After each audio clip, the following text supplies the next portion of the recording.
हरियाणा की धरती को सूरमाओं की धरती भी कहा जा सकता है क्योंकि न जाने कितने ही सोल्जर्स और एथलीट्स इस धरती से निकलते हैं। हरियाणा एक ऐसा स्टेट है जहां पर पूरे के पूरे परिवार ही पहलवानों के निकल जाते हैं और ऐसे ही परिवारों में एक नाम शामिल है फोगाट परिवार का भी। जी हाँ, वही परिवार जहां पर पहलवानी की नींव रखने वाले थे महावीर सिंह फोगाट जी। देश के लिए ओलंपिक्स में गोल्ड जीतने के इनके सपने ने सिर्फ गीता और बबीता को ही नहीं बल्कि परिवार की सब लड़कियों को पहलवान बनाया और उन लड़कियों में से एक लड़की थी विनेश फोगाट भी। जी हाँ, विनेश फोगाट जिनका जन्म बलाली के पहलवानों के परिवार में हुआ था और जिन्हें बचपन से ही पहलवानी में इंटरेस्ट था।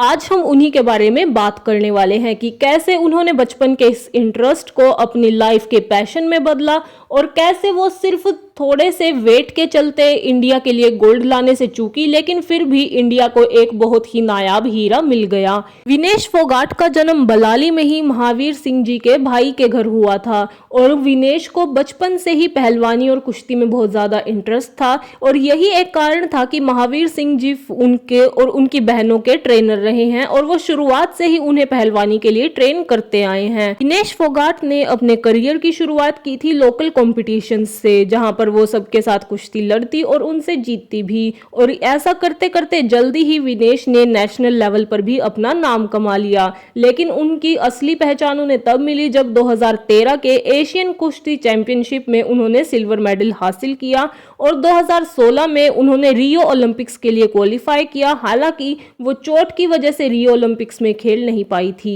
लेकिन विनेश एक ऐसी लड़की है जिसने कभी हार मानना सीखा नहीं और अपनी फिटनेस पर काम किया, जिसके बाद से ये एक बार फिर से रेसलिंग की दुनिया में उतरी। विनेश की और उनकी सभी बहनों की शुरुआत हुई थी रेसलिंग में चंदीराम अखाड़ा से और सबकी शुरुआत हालांकि वहीं से हुई थी। उसके बाद 2007 के नेशनल चैंपियनशिप में विनेश, रितु और प्रियंका तीनों बहनों ने मेडल जीते थे।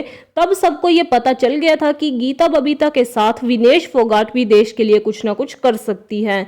लेकिन उसके बाद एक ऐसा दौर आया जब इनके पिताजी की हत्या कर दी गई थी, जिसके बाद से इन्हें बहुत गहरा सदमा लगा था और उसी सदमे के चलते विनेश फोगाट के भाई और बहन प्रियंका ने रेसलिंग को छोड़ दिया। लेकिन उस वक्त सबने ये डिसीजन लिया कि इस सदमे के बाद भी विनेश को और उसके करियर को कोई भी परेशानी नहीं होनी चाहिए और शायद यही एक कारण रहा कि विनेश ने आज तक अपनी कोई भी प्रैक्टिस मिस नहीं की। वो बीमारी में भी मेहनत करती चली गई। लेकिन पिता की मौत का जो सदमा लगा था, उस डिप्रेशन के चलते जब विनेश 2018 में डॉक्टर के पास गई, तब सबको ये पता चला कि उन्हें पहले सिर पर गहरी चोट आई थी जिसे उन्होंने कभी सीरियस नहीं लिया। लेकिन उसके बाद डिप्रेशन के चलते जब वो डॉक्टर के पास गई, तब डॉक्टर ने कहा कि ज्यादा टेंशन लेने की वजह से इनकी चोट उभर आई है और ये अब कुश्ती नहीं कर सकती है। लेकिन फिर भी विनेश ने हार नहीं मानी। उन्होंने 9 महीने लिए अपनी चोट से उभरने के लिए और इस टाइम पर विनेश ने कुश्ती से तो दूरी रखी लेकिन अपने परिवार के साथ समय बिताया, जिसकी वजह से उसे बहुत सारा मोटिवेशन और सपोर्ट मिला और इसी सपोर्ट के चलते उन्होंने 2018 में फिर से वापसी की कॉमनवेल्थ गेम में और वो वापसी उनकी ऐसी थी कि उन्होंने देश के लिए गोल्ड जीता। उसके बाद 2018 के एशियन गेम्स में भी उन्होंने देश के लिए गोल्ड जीता और 2020 के टोक्यो ओलंपिक्स के लिए क्वालिफाई किया। हालांकि वो चोट की वजह से खेल नहीं पाई थी, पर फिर भी उनके मन में ये खटक तो थी कि उन्हें ओलंपिक्स में देश के लिए गोल्ड जीतना है और यही उनका सपना था। हालांकि उन ओलंपिक्स में विनेश का जो परफॉर्मेंस था वो बिल्कुल भी सेटिस्फाइंग नहीं था। वो खुद ही अपने परफॉर्मेंस को लेकर काफी ज्यादा डिप्रेस्ड थी और इन्हीं सब चीजों के चलते इंडियन रेसलिंग फेडरेशन के अध्यक्ष का एक स्टेटमेंट आता है, जिसकी वजह से वो और भी ज्यादा डिप्रेशन में चली जाती है। आपको बता दें कि अध्यक्ष ने कहा था कि हमने खोटा सिक्का भेजा था और इस खोटे सिक्के के रिमार्क ने विनेश को अंदर से झिझोड़ कर रख दिया था, जिसकी वजह से वो डिप्रेशन में भी चली गई थी। उसके बाद इस खोटे सिक्के वाली बात से दुखी होकर इन्होंने और पहलवानों ने इस लड़ाई को सुप्रीम कोर्ट तक पहुंचाया। लेकिन उसके बाद बैन से दुखी होकर विनेश एक बार फिर से डिप्रेशन में चली गई, जिसके बाद इनके साइकोलॉजिस्ट ने कहा कि अगर इन्होंने कुश्ती नहीं छोड़ी तो इन्हें आगे चलकर बड़ी परेशानी हो सकती है। लेकिन फिर भी विनेश फोगाट रुकी नहीं और बहुत सारे इंटरनेशनल चैंपियनशिप्स में अपनी जगह बनाई और जीती भी।